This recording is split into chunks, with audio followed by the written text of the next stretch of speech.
South Africa has the most unique endemic flowers, the proteas. Our diverse climate provides excellent flower growing regions for almost any type of flower. This week on Farmers Inside Track, we share a guide to starting a flower farm in Mzansi.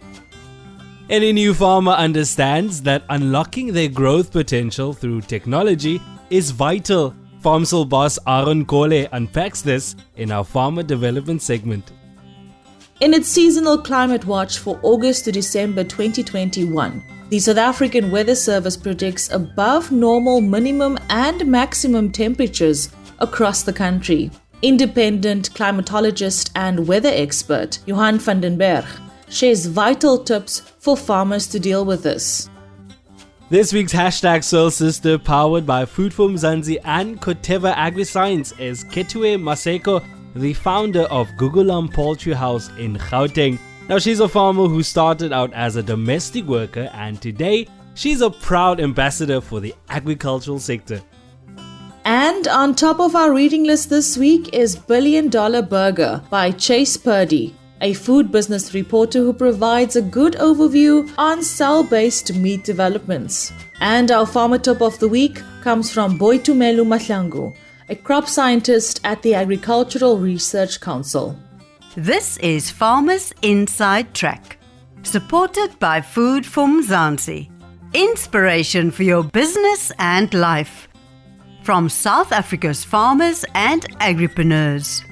Hey, I'm Mzansi, and welcome to episode 91 of Food for Mzansi's podcast called Farmers Inside Track. I am Dawn Numdu, the editor for audience and engagement at Food for Mzansi. And joining me is journalist and co-host Duncan Masiwa. Thanks, Dawn. It is great to be back, and the spring fever is officially here. I think it's quite awesome, that we're kicking off the show with that promised talk about starting a flower farm in Mzansi. Now, journalist Nicole chats to Freddie Kirsten, a fourth-generation farmer who runs a flower farm called Eureka and initially started out as a family business. Nicole, over to you. Freddie, can you please tell us a little bit about what you do? After I finished university, we start on an experimental base with proteas on our farm in the Paarl area. After we've done some experiments on what we can plant in our area with our specific microclimate, we start to plant it on a commercial base. And today we do about 28 different types of proteas on 3 farms in and around Paarl. On all 3 farms we've got different microclimates. We produce proteas for about 11 and a half months of the year and export to 34 countries around the world. Could you give us some insight into how farming with flowers works? I think what is important is to understand that if I talk about protea, I talk about proteaceae. And underneath proteaceae, you get lecodendron, which is a type of cone, and then you get leucosperm, which is a pin, and you get a protea. There is a lot of different proteas. If you think about the protea, you only think about the Proteus cineroides, the pink protea that you get on the national emblem of South Africa. That's not the case. There's a lot of different proteas as well. Do you have any tips for aspiring flower farmers? What is important before you start planting proteas is to get good soil samples. You need a specific microclimate with no frost. You need good quality water. And then you must make sure that the product you produce in that specific area is in a time of the year that the prices in the market is good. And I would suggest that anybody that starts with proteas get a good consultant to help him. It's a very nice industry. It's a relative small industry. It's a niche product and it has certain niche markets to where we export the product. Thanks, Freddie Kirsten. Freddie, of course, is a 4th-generation farmer and owner of Eureka Flower Farm. Now, from flower farming to farmer development with FarmSol Managing Director Aron Koleunpacks. Now, Aron explains what it takes for new farmers to convert productivity into profitability. Aron, you've stated that the difference between commercial and smallholder cost of production is influenced by various factors. Could you maybe break down some of these factors for us, please? Don, normally when it comes to smallholder farmers, often more attention is given towards the need to produce higher yields. Of course, this is important and should never be compromised. But however, in addition, it is also important not to lose sight of the fact that farmer profitability is a question of both yield and the cost of production. And to be profitable as a farmer, you need to strike the correct balance. Looking at the smallholder farmer cost of production, generally, it is expensive for smallholder farmers to produce a ton of grain on a hectare compared to established commercial farmers. To answer you, then, what are some of the factors that influence this cost gap? Well, if you look at commercial farmers, they've actually built up the potential of their soils for many years. This could be through applying products such as lime, phosphate, practicing intensive soil cultivation. And for us, this proves that soil correction is a long-term investment. And the smaller farmer attempting to achieve this in one season will drive annual cost of production very high. So to slowly close this gap, it is important that the smaller farmer build up slowly by devising a soil correction plan and spreading this cost over a 3 to 5 year period. This should also include resting some of the land and practicing things such as crop rotation. Another factor that I could mention is that many smallholder farmers lack the practical farming skills and know-how. This could be due to these farmers being the first generation farmers who were not exposed to farming early on in their lives, therefore, lacking practical farming skills. Lacking these practical farming skills can result in costly mistakes for the smallholder farmer. E.g., as an example, somebody could use a wrong herbicide, consequently damaging crops, or planting a correct plant population, or even applying, incorrect fertilizers. This could actually be very costly for that particular farm. Another one is lack of mechanization, tools, and equipment. This also negatively influences the smallholder farmer cost.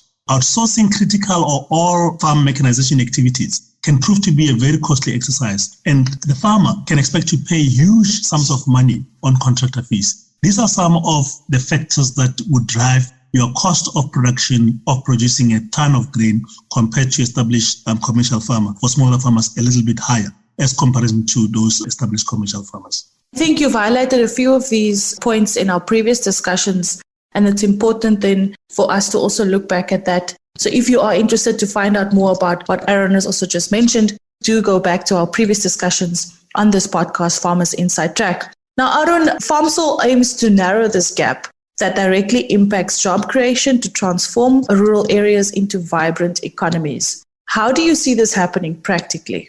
It remains important to narrow both the yield gap and the cost gap to produce a ton of grain between commercial farmers and smallholder farmers. For example, as part of our program, we implemented a soil rehabilitation scheme.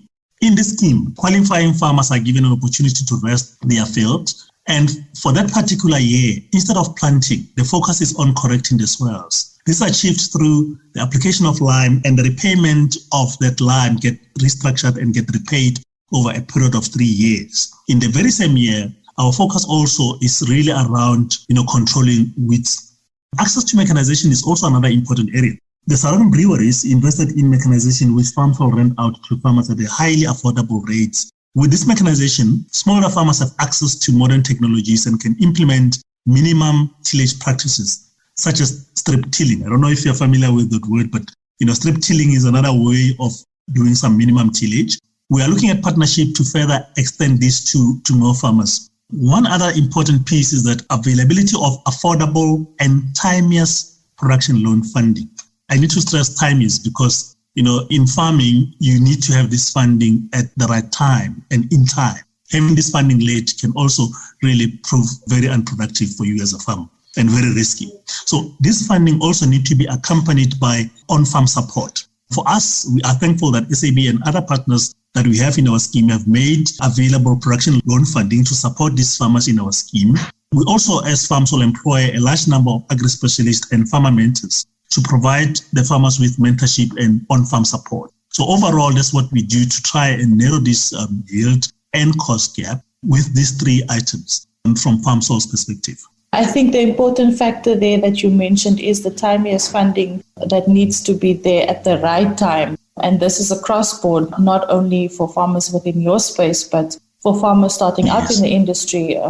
We see it time and time again with the farmers that we engage with at Food for Mzansi, and specifically Farmers Inside Track on a daily basis. Aron, at FarmSol, you have a number of experts in the field, including extension specialists like Barry Nell and Karabo Puzwe, who continually address the challenges smallholder farmers face to unlock their full production potential. What are the key components that you've just highlighted, and that's specifically yield and cost?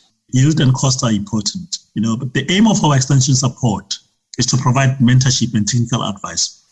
But also embedded in this approach is the need to build the capacity of the farmer. I also need to mention that embedded in this approach is the need to build the capacity for the farmer and build self-reliance other than dependency. What I mean by this is that we need to empower the farmer so that the farmer himself or herself can be able to walk in his own journey. Of course, in the beginning, there's going to be a whole lot of hand-holding support. But overall, our support will be, and the support that is getting provided by our agri-specialists like Berg, Karabo, as you mentioned, is to ensure that this farmer eventually can be able to walk on his own. And for these agri-specialists to be able to achieve that, there's a number of components that they actually would be doing. But within all this thing really is that there is a need to ensure that there's good farming practices that the farmer actually adopt all the time. And given the fact that we as FarmSol, we support the farmers from ensuring that this procurement of production inputs up until the farmer is able to harvest is really start now with the soil. Is the soil, for example, correct to be planted on? Is there a soil sample for that particular soil? Is fertilizer applied in line with the need of that particular soil?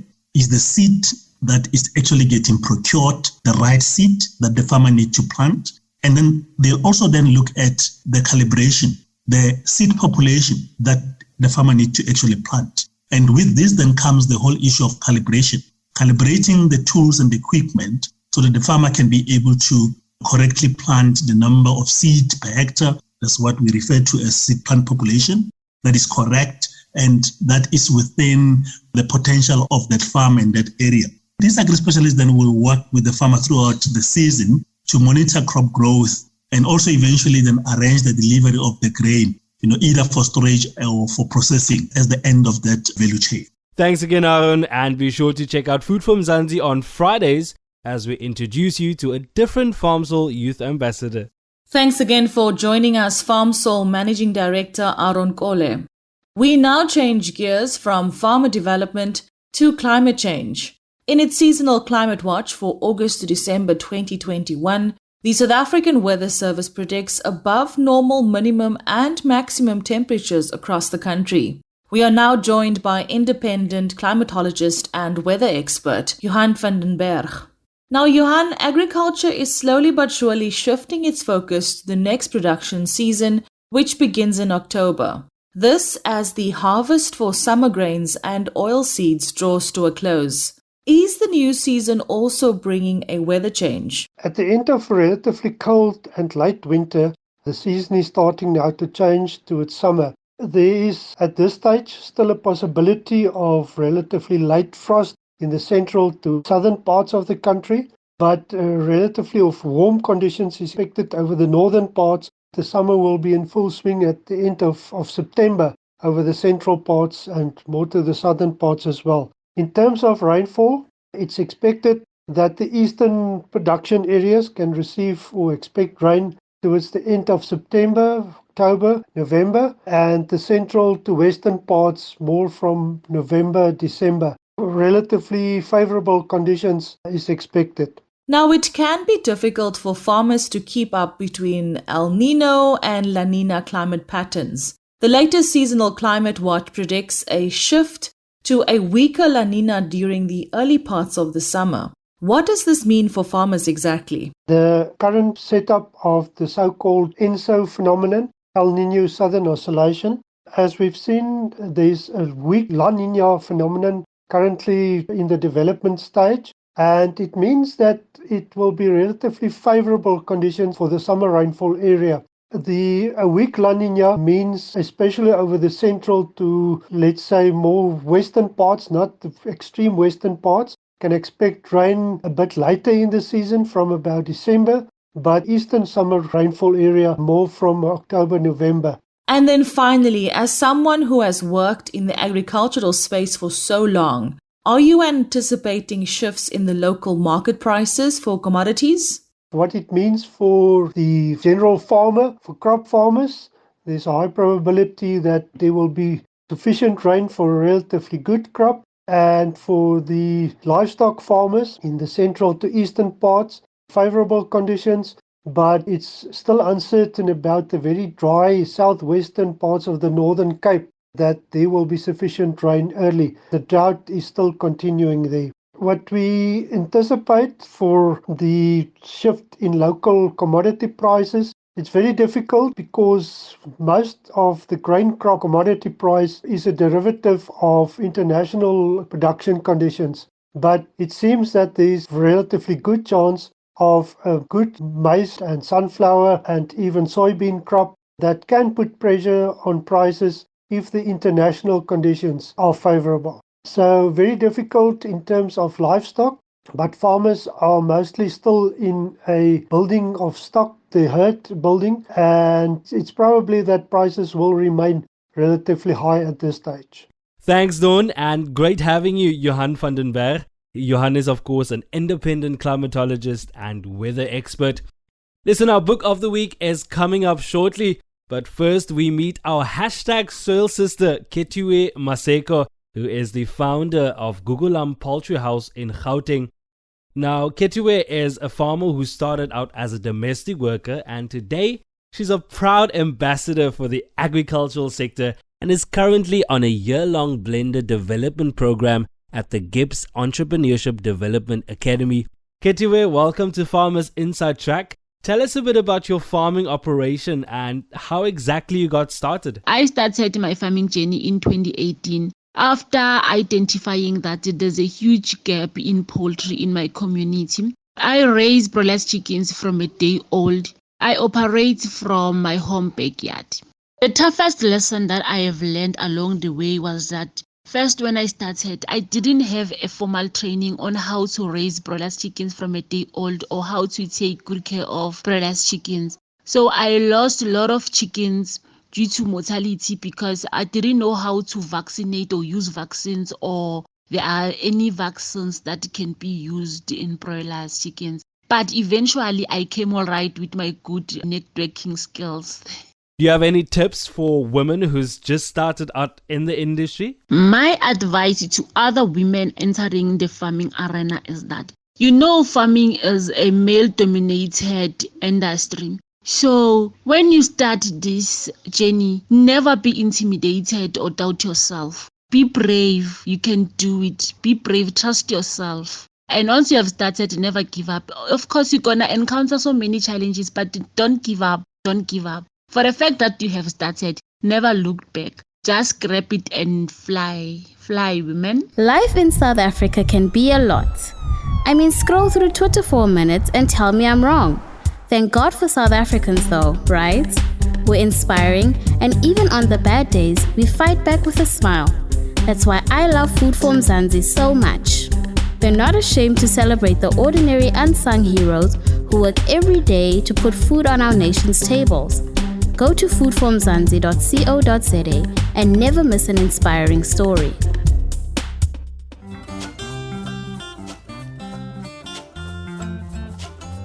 Talk about a dynamic woman in agri. Be sure to check out Khethiwe Maseko's inspirational article on Food for Mzansi's website. Now we're drawing closer to the end of another great episode. But first, our book of the week. Our farmer-selected billion-dollar burger by Chase Purdy, a food business reporter who provides a good overview on cell-based meat developments. It considers the developing regulatory framework and the response from commercial agriculture. Carolyn Sampson, head for strategy and sustainability at Access Bank SA, reviewed this book. In December 2020, headlines appeared in news media around the world that Singapore has become the first country to approve the production and sale of cell-based meat for chicken nuggets. But what is cell-based meat, and how does it differ from plant-based alternatives?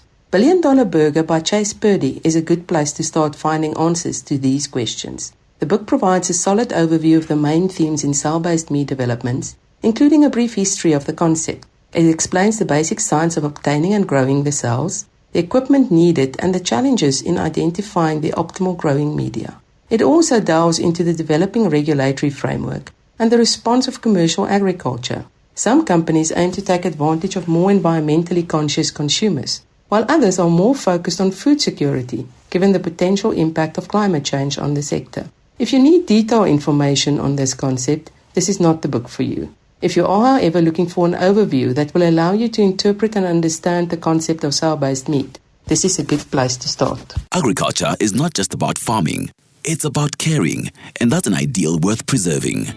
It's yummy, it's good for you, and the whole family loves it. It's grain-filled chickens, proudly South African and mouth-wateringly delicious. Discover a world of tasty goodness and visit grainfilledchickens.co.za or like our Facebook page for more. Grain-Filled Chickens, a proud member of VKB. VKB, for the love of the land.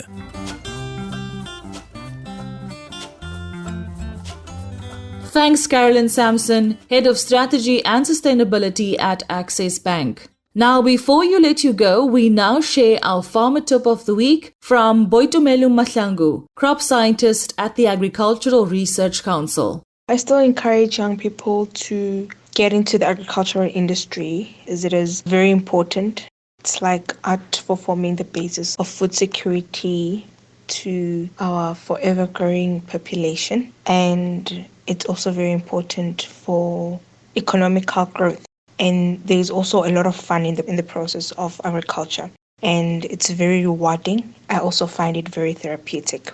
I really, really wish to see more young people in the industry or joining the industry. There are also available bursaries or funding for prospective agricultural science students, and that is the Citrus Academy for fruit production, Agriscience for agricultural students, Potato South Africa, the National Research Foundation. They offer bursaries for undergraduate students.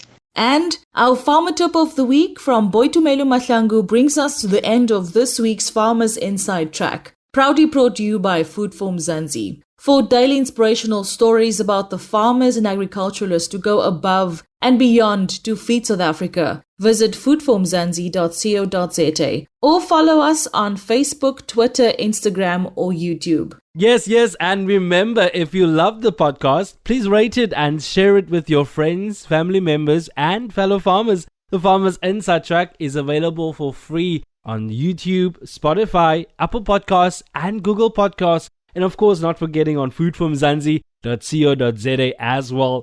But from me, Duncan Masiwa, Dawn Numdu, Nicole Ludov, Caroline Sampson, and our producer Megan van der Vent, and the rest of Team Food for Mzansi, have a great week.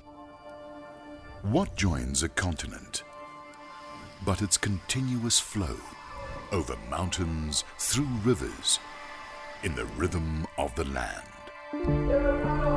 What ignites its future but the promise to fulfill, to protect and grow the very life of tomorrow?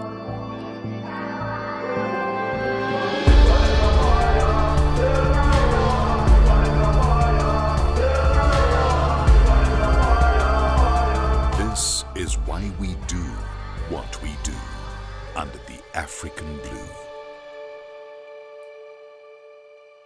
Corteva. Keep growing. You've been listening to the Farmers Inside Track podcast, supported by Food for Mzansi. For more information, find us on www.farmersinsidetrack.co.za.